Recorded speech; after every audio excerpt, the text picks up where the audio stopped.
This is Logical Logistics, where we cover shipping, supply chain, logistics, and everything in between. Welcome to the show. Welcome to the latest edition of Logical Logistics. Today's guest is Lalo Solozano, the Business Development Director from GlobalTrainingCenter.com. Lalo, how are you doing today? Good, thank you. Thank you for having us. Well, thanks for coming on to the show, because the Global Training Center, in my estimation, is a valuable resource for learning if you are in the logistics chain industry. And I'm speaking from from the shipping side, but also from the logistics side. So if you are a freight forwarder or a shipper or a courier company, it's valuable. And it's equally as valuable if you are the guy running logistics or supply chain from a company.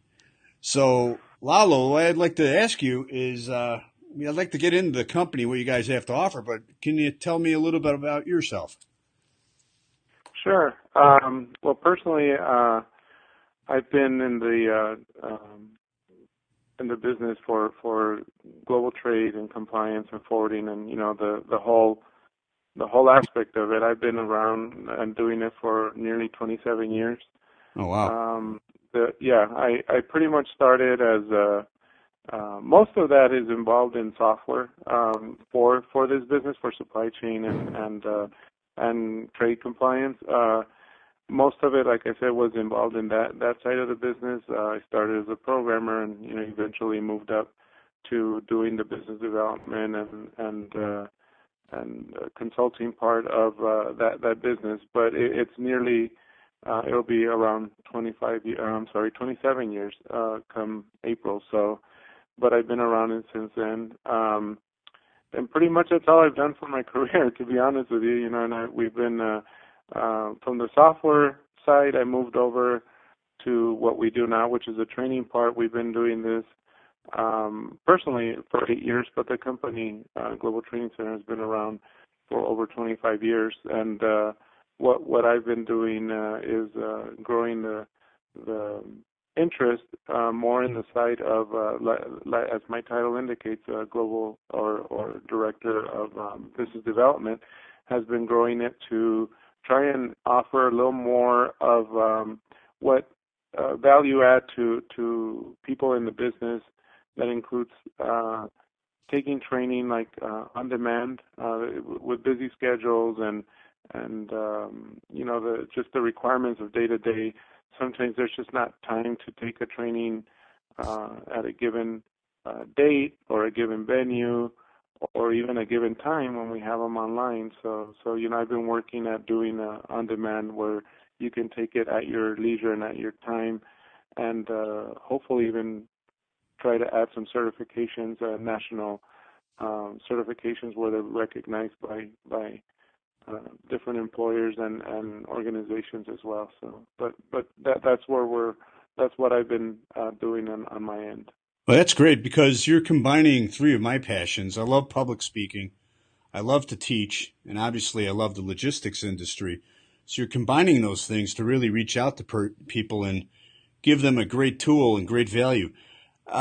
You mentioned that you have 25 years of experience, but you have a wide array of classes and training that you can take. Can you go over specifically what classes you have to offer? Sure. Well, we normally publish a core set of classes that we offer on an ongoing basis, and again, these classes could be one of three different ways. Physically, if you go and and attend one of our public seminars, which we hold in about 30 different cities throughout the U.S. and during the whole year. So we have a published schedule on our website that you can visit and see. But we do have up to 30 different cities that we visit in different times during the year. We offer it also through webinars. So for those that can't travel or have restrictions for budget reasons, whatever, even time, we do offer the exact same courses online as a live seminar on a given published date. We have a two-way video going through also where we see you, but nobody else sees you, but everybody else does see our instructor. And we do that because we do offer certification. We offer credits for different associations. For example, the NCBFAA, which is probably one of the biggest for customs brokers and freight forwarders in the U.S. and they, we offer credits for that, and usually we're required to verify that that person was active and listening to the course, and the only way we can do that is through camera, so we do have that technology.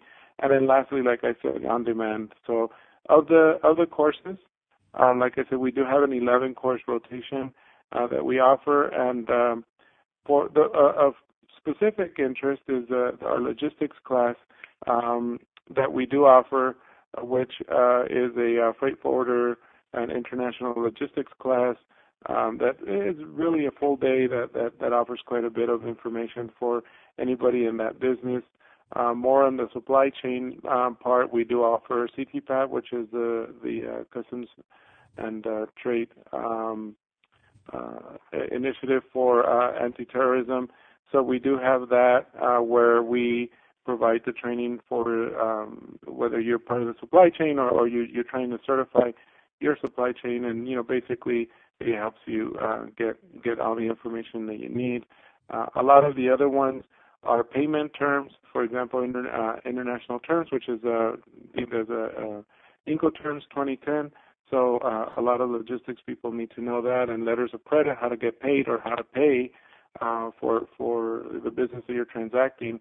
And then outside of that, then we have a lot of the common importing, exporting type of business, like export documentation, import documentation, NAFTA, when we're getting ready to add actually part of our NAFTA, not part, but in addition to NAFTA, a whole day course for the upcoming TPP, the TransPacific Partnership, which is probably going to be, not probably, it is going to be the biggest trade agreement in the world, but it's probably going to replace NAFTA for quite a few people who don't want to bother with both agreements. You can do TPP and it'll cover everything. So we do have a...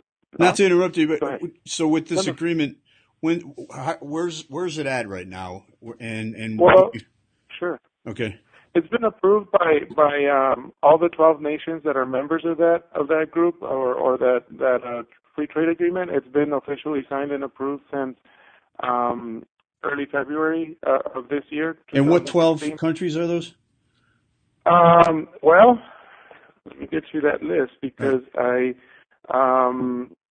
don't have it all in front of me. It would obviously include the NAFTA countries right off the bat. Yes, for sure. We're talking about U.S., Mexico, Canada. Right. We're also talking about two more South American countries, which are Chile and Peru. Okay. Okay.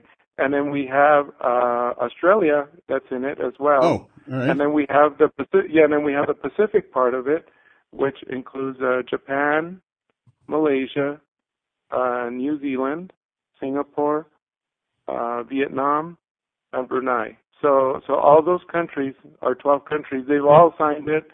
The agreement was signed, like I said, earlier this year. And all it needs now, which is the hardest part, is to be approved by each Senate of each country. Okay. And I believe the agreement right now says it needs to be approved by at the minimum 6 of those countries in their Senate before it becomes official. But there's also other reports that all 12 have to approve it. But I'm not sure if it's all 12 or 6. It's so early on.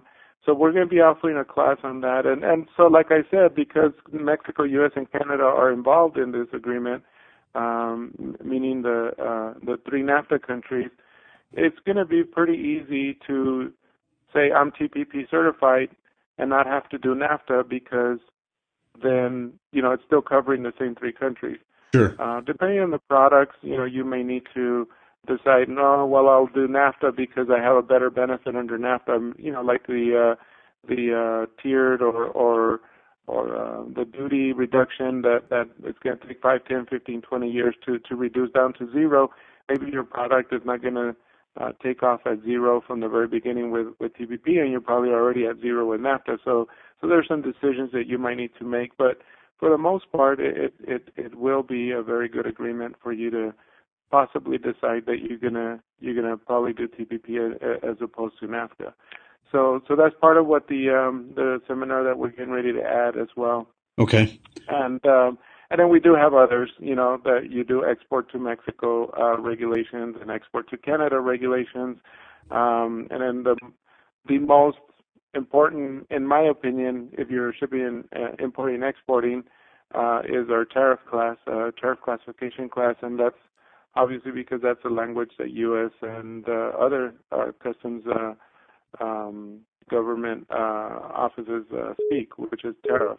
So you need to have a good tariff for you to know if you're going to pay duties or not, or if you qualify for any agreements or whatever. So we do teach that course as well. So okay. And lastly, for any aspiring people in your audience that want to get a broker's license, we do offer a prep course for the broker's license as well. So for U.S. Customs broker's license. Oh, yes. So we do offer a prep course for that. And but other than that, those are our core classes. And we do offer, obviously, also customized training that allows us to reach out to even more specific, more detailed training that you may not normally need to take because it's not part of your normal business, but you do need to know, like for the EAR, which is the Export Administration Regulations, ITAR for military, and just other specialized type of training, and we cover all of that, and we can actually do those personalized for a group of people if need be. So now, this wide array of classes that you mentioned, are they both offered in person and webinar, or are some just? Yes, they are. Okay. Yes, every single one of those 11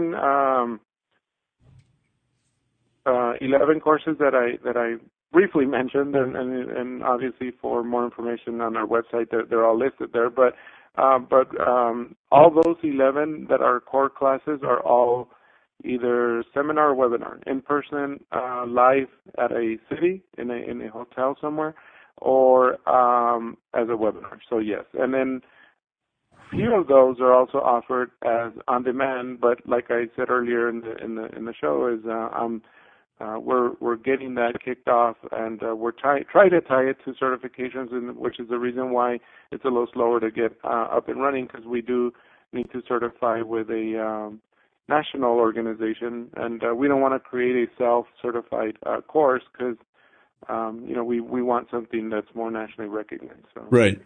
Would you mind if I touched on a few of these classes just to see what the Sure, no problem. curriculum would be? So the CTPET class, what can someone expect if they sign up for it?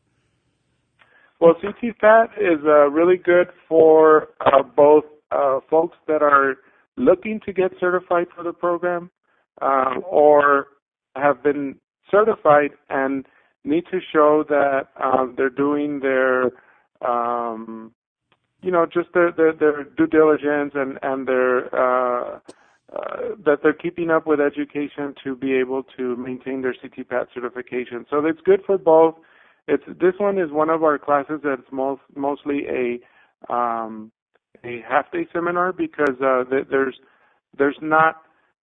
Well, let me back. I was going to say there's not enough information, but there's so much information, but it could be covered in half a day, and a lot of the other information that could go on for a day or two is mostly dependent on the industry or the level of certification that you will need to get on CTPET. And secondly, also it's very different for each individual business. So you may need to do something special, and that's usually when you bring in a consultant to pretty much hold your hand and try to get you to the next level to get certified. But on CTPET, you do get training for example, like what are the benefits to being certified under CTPET?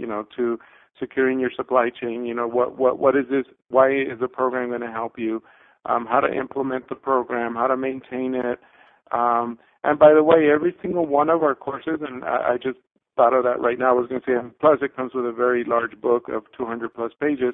So every one of our courses do come with a what we call a workbook, but it's technically we call it a textbook on our marketing literature, but it's generally really a workbook because when we do the training, we go pretty much follow the book, but we also expect for you as a student, after you leave our class, on an ongoing basis, to use that workbook to help you with documentation or information or tips, whatever the course may offer, on an ongoing basis. Like, oh, I forgot what they said about this, and then so you can always look it up in the book, which is 100 times better than having a PowerPoint presentation. PowerPoint presentations are usually just meant to have bullet points. They're not explanatory. It's just to help. They're kind of like cheat notes, when you're saying a speech. But with a book, it gives you all the information and everything that you need. And so every single one of our courses has that. And that's what I was going to say about the CTPET. It does come with this really great book that is written to pretty much help in every step of the process that you are going to take to on the road to certification for under the CTPET. Okay. The next class I wanted to touch on is the Incoterms. Mm-hmm. I know quite a few people, they get confused by them. There's quite a few. Some are obsolete and there's new ones. So can you touch on that? Can you touch on that course a bit? Of course. Yeah, and that one, you're right. And again, this course is one of those courses where it does evolve and change, not necessarily year after year, but it's just like you said, there's just so much confusion as to do I use this term versus that term? Do I want to use this term because it benefits me more than what the other party is using because it benefits them, et cetera, So right now we're in Incoterms 2010 because those were the new terms that were approved obviously, as of 2010, every 10 years they do update the rules, and those rules are pretty much not really necessarily law per se. They're pretty much a standard used and presented and created by the International Chamber of Commerce out of France, and they basically created these terms that everybody pretty much usually agrees that that's how they're going, what they're going to follow. And you're right. When you said obsolete, that's because up until recently, and maybe even now, but up until recently, a lot of people were still using the Incoterms 2000 rules, which by this time you should have already been either implementing or slowly using the 2010. And so we're 6 years into the rules, so you should have had now everybody using that. So. Right now, we do go over all 11 of the rules during the class. We do review the groups of those terms because you can group them and pretty much use them as a group and say, okay, well, out of this group, I'm going to use this one term because it benefits me. Sometimes those groups are strictly for just the ocean freight. Some of them are just for terrestrial freight, et cetera. So we help you understand that. We help you understand where there's a transfer of risk from the seller to the buyer, who has the responsibilities and obligations, et cetera. So we do offer all of that information. And you're right, it is very confusing sometimes because you're wondering when did that responsibility transfer? And then, 9 times out of 10, let's hope 9.9 times out of 10, you're not going to have to worry about it because nothing happens. The freight fortunately gets from point A to point B without any issues, but there are those times, like what happened with last year with a disaster down in the Caribbean when that ship decided to take off and it ran into a hurricane and the shipment didn't make it, So I'm sure there was some talk about Incoterms between the seller and buyer there, and so there's always other themes that could happen. So. Oh yeah, and if you don't fill out the proper term, it can cost you quite a bit of money. You have Right, your exports, insurance company free would be very. carrier, carriage paid to, carriage and insurance paid to. I mean, there's so many different terms, and you need to know what you're doing with these terms, or it could really hurt your bottom line. Yeah, definitely. Yeah, Yeah. your insurance company will be very unhappy with you if something happened that you didn't write it off right or something. Right. But no, yeah, you're right. That's exactly Delivered at right. terminal, Yeah. delivered at place, delivered duty paid. Yeah, exactly.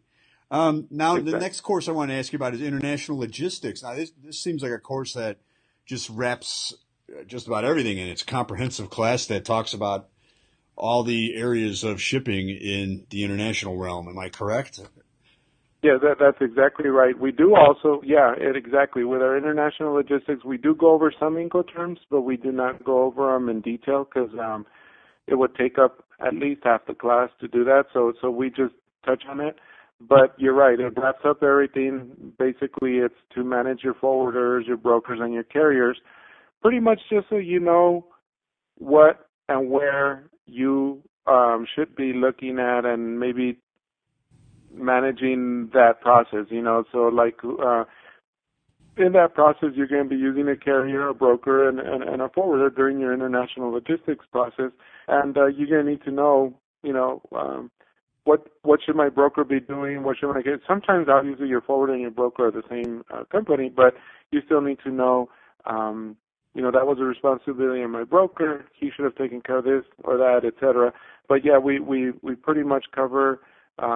We do have a very comprehensive review of those roles, and we also do talk a little bit of CTPET, securing your supply chain during that process of importing or exporting a shipment. We do help you understand the selection process, for your international forwarder, or your broker or your carrier, et cetera. Once you select your service providers, the course also helps you understand and pretty much just like measure or take a look at how successful you are in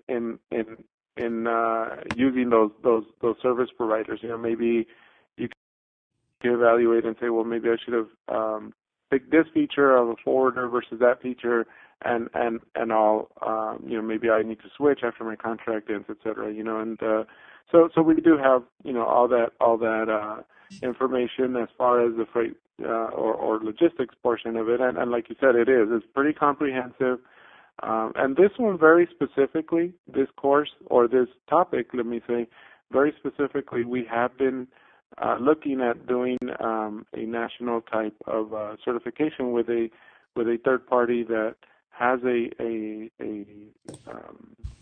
what they call a title, or a certification where you do need to take a 4-hour exam and you need to take a few courses, et cetera, so we hopefully we can get that done by the middle of this year, and we can begin to offer it as part of our curriculum, and somebody, maybe even raise their knowledge and prove to their employer or as the owner, that they do have extensive knowledge in international logistics. Yeah, I think that'd be a great idea.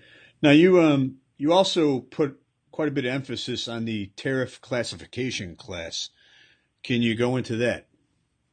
Sure. And the reason I do that is because, again, because of my background, I did start as a computer programmer, like I said, 27 years ago, so it's been a long time, but as a computer programmer, when we would write, or when I was writing software, we would do the compliance. Pretty much the software that I was involved with was in international trade. So it would handle the portion of a shipment going from point A to point B from one country to the other, and all the documentation that needed to be handled in there. So we were also part of a group that did the supply chain management.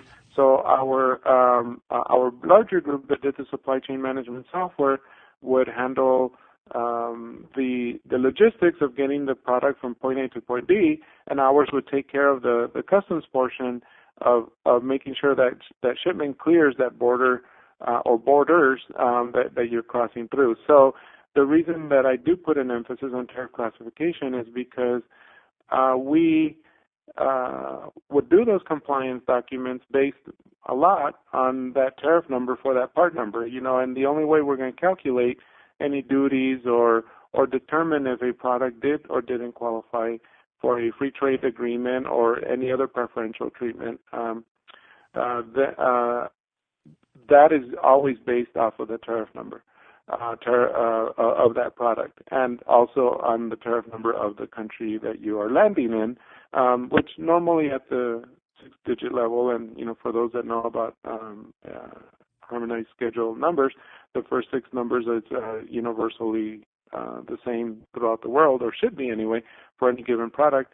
So that's the main reason why I do put a lot of emphasis on that. It's pretty much the language that customs speaks for any product. So that's how they're going to understand if they should assess a duty, if there's any anti-dumping duties based on that, is there any countervailing duties, is there a quota for that item, coming into the country?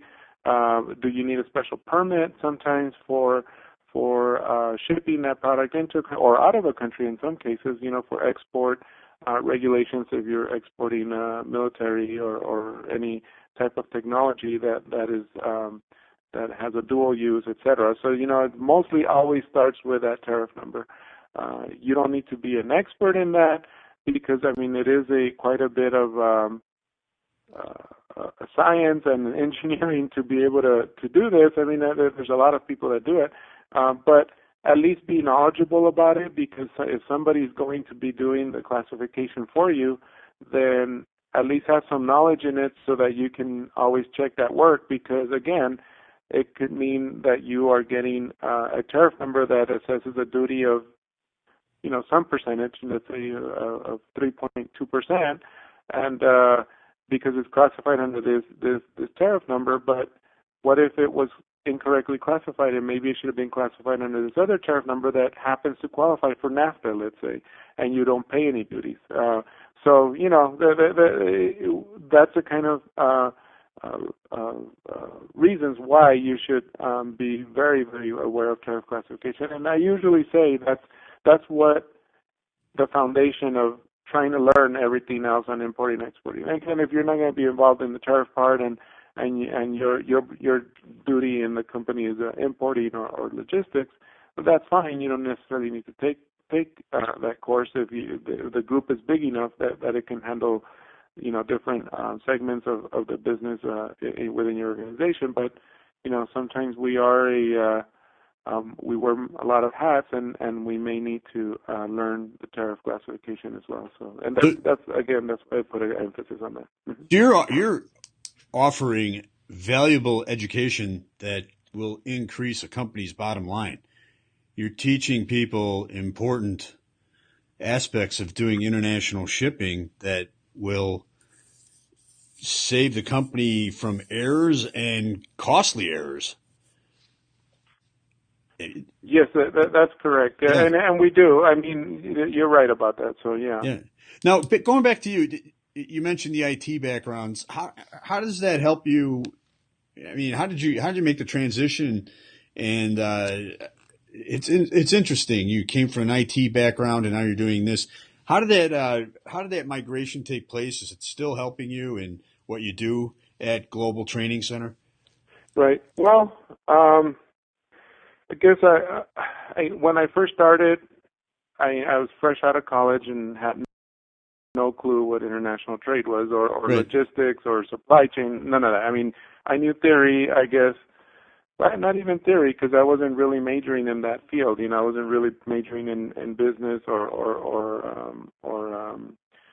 international trade or not trade, but I guess they call it international business. I wasn't really majoring in that. My focus was computer science. So, my interest was get a job as a programmer. I was very lucky right after college. In fact, right before I finished college, I got this job, and they told me, well, we have a project, and we need you to help us rewrite our international trade software that helps cross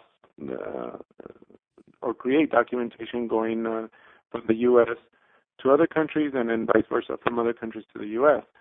I was like, okay, well, I'll start, writing it, and obviously not knowing it was very hard, and we're talking about late 80s here, and so Okay. the internet wasn't really around. I couldn't Google,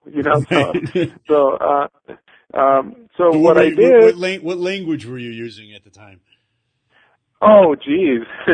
Basic or? Everybody's gonna laugh. Yeah, everybody's gonna laugh. But we were actually using COBOL. COBOL, yeah. And okay. we were using also, we were doing RPG too, because we were writing on the AS400, IBM AS400. Right. And back then there was a system called System 36 and System 38. I'll tell you that so AS400 still is a work. It's still oh no! a Oh workhorse, my goodness! Yeah, that's yeah.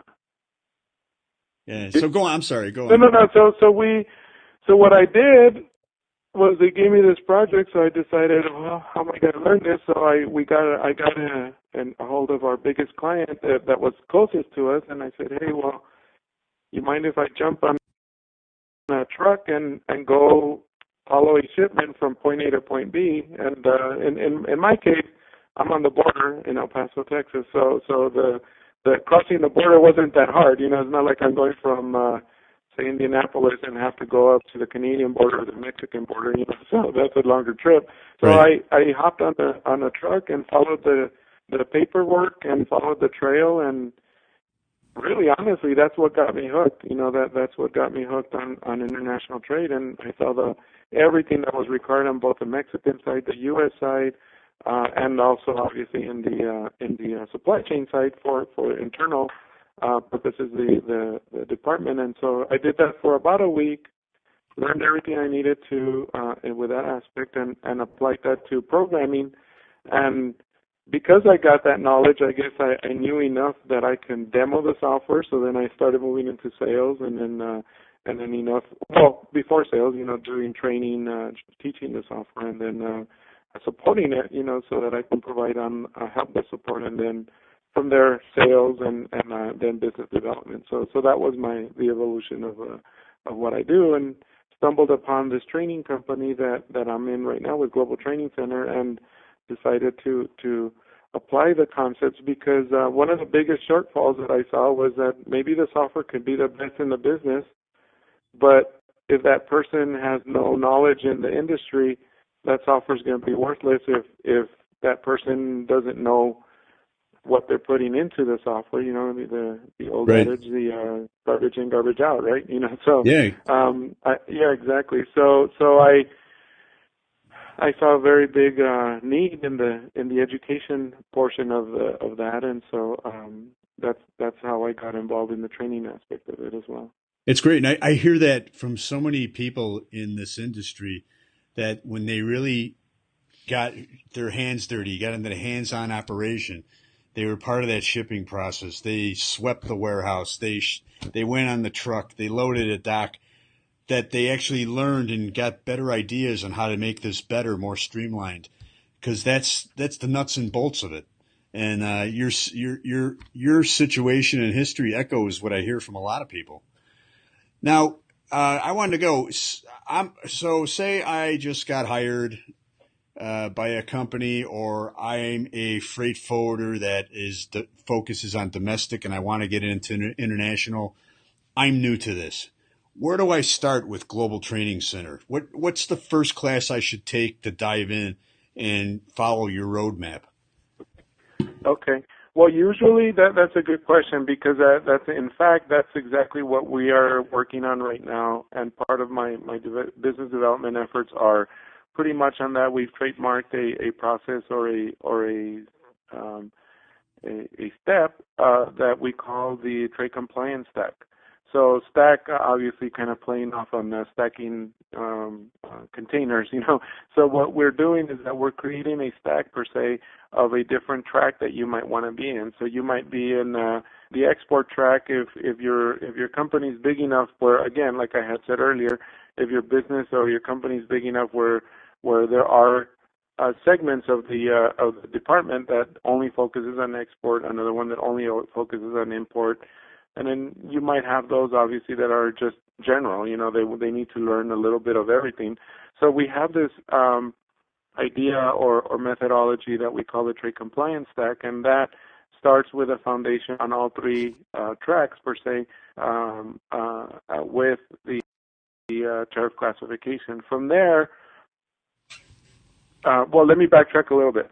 So if you're really new in the business, like I was back, 27 years ago, and you want to get a kind of like, okay, instead of jumping into a 8-hour course and there's people there that have already been in the business and you don't want to feel that intimidation, we do have our basics of trade compliance courses that are online only, where you do take as a recorded course, and those are great because we do have lesson reviews where we do kind of quiz you after every lesson, and then at the very end we have a comprehensive exam where you test out, and once you test out you get your certificate of completion. Otherwise you're not going to get a certificate. But it's great because it tests that you do know all the basics of importing or exporting or tariff classification or the export administration regulations, et cetera, and we're adding to that library. So if you're that new, that's where you would start.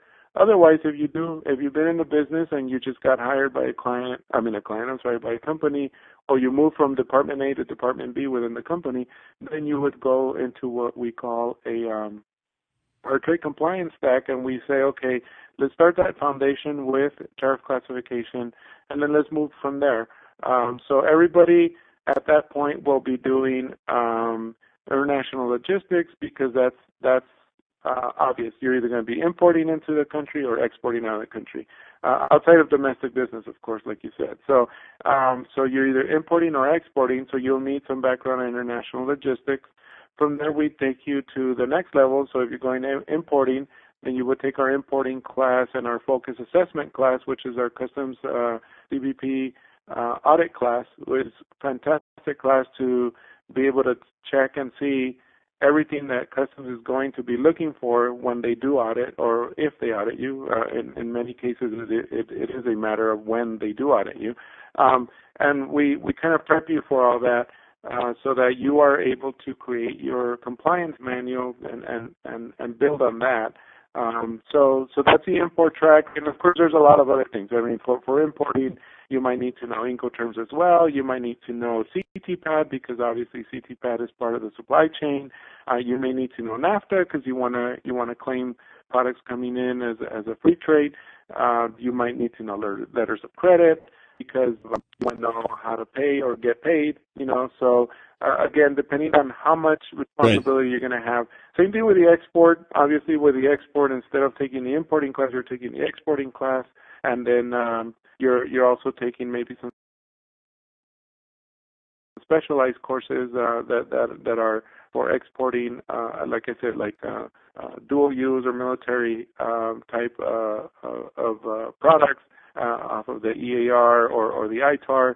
So you may take those specialized courses, as opposed to maybe you're not really interested in like a free trade agreement like NAFTA or something. So, but like I said, with it, we do have the ability to kind of like guide you on the way of trying to get to that point, to where you can comfortably say, I know this business now really well, and I'm comfortable being able to process a export document or an import document, or be prepared if I do get audited by customs, that I know that I was supposed to be keeping document A, B, and C on file, in case I do get audited, and hey, here it is, instead of saying, okay, come back in 4 or 5 weeks, right, so that I can prepare for this.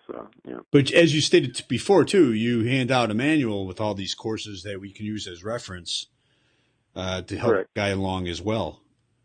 Can you tell me a little bit about the instructors that lead these courses? Sure. Every single one of our instructors are licensed brokers. So Okay. at the very least, you are going to get someone who is teaching a course, who's done this for a living. Or let me even backtrack that is still even doing it for a living, because most of our instructors are also consultants, and so when they're not teaching, they're out there helping clients do this the right way, or fix something, or protect you from defend you, let me just say, from customs during an audit, for example, and they're helping you gather all the information, all the documentation. So every single one of them are licensed. They are also either currently practicing at a company that's doing the importing and exporting, or, like I said, either consulting. In some cases, we have instructors that are also part of, like, they might be adjunct professors at a university somewhere, or and just about all our I shouldn't say that. Well, a good portion of our authors, of our instructors, are also authors of the books that we use. Oh, okay. And all the books that we use, so every single one of our books, at one point or another, may have been used or are currently used for curriculums at universities and colleges throughout the U.S. and Canada. So they might, like somebody that might have a logistics class, for example, uses our logistics book to teach their semester of that logistics class in their curriculum, or same thing with exporting or importing or whatnot. So yeah. So we do, they are used for that as well. So. Oh, that's great.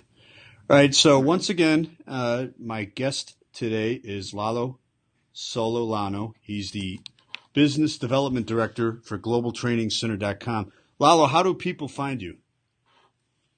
Well, like you say, GlobalTrainingCenter.com. You go there and you might find us. If you don't want to spell out the whole thing, you can actually go to GTC, as in Global Training Center. So the letters GTC.trade. And .trade is kind of weird, but that is actually an extension. Instead of .com, it's .trade. So you can find us at gtc.trade. Takes us straight up to your website, like the Global Training Center website.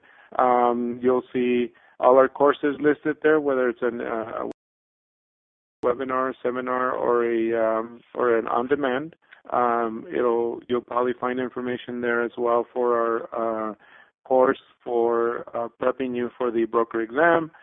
We do have a community also that's called crowd.trade, and that is a community that we're building, kind of like, it is a social networking where a lot of people will hopefully be gathering and pretty much exchanging ideas or asking, hey, what about this? On my logistics, which Incoterms should I use? And experts in something are helping each other. So that's where we do offer all our on-demand, and we're growing that community. We just got it started, honestly, 2-3 months ago. That's a great idea. Yeah. So we're building that up and trying to get that going as well. So you would just enter crowd.trade? Yes, crowd.trade. You hit enter. Okay. Take you to the website, and you get a lot of information on what we're trying to build there. And, you can register as a user, and it's free. And the easiest way to find you would be gtc.trade. Yeah, that's exactly right. gtc.trade is the absolute easiest way to find us. That's great. Spell out the whole thing. So to finish this up, I ask all of my guests the same question. What does the term logistics mean to you? Wow. Okay. Well, because I'm mostly involved in the trade compliance part of it, I think pretty much logistics is just having to try and get that product from point A to point B efficiently through the border. I know a lot of your audience may be just domestic, so that for them they might not understand the concept, but for me, getting that product from point A to point B, crossing that border, and making sure that you can do it as efficiently as possible in that process. Meaning participating in the security programs to make that more efficient, making sure that you do comply with all the processes so that you're just not stuck there.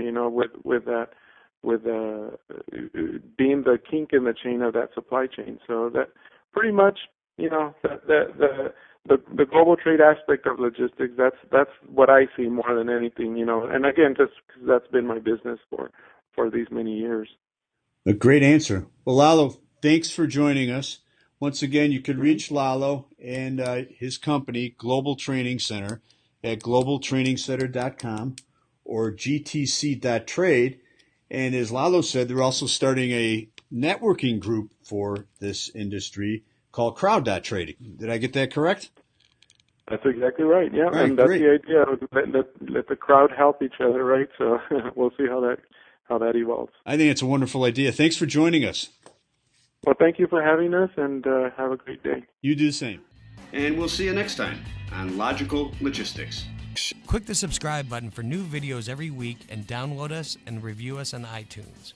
Visit www.beslogistics.net for more logistics, transportation, and warehousing resources. Thanks for watching.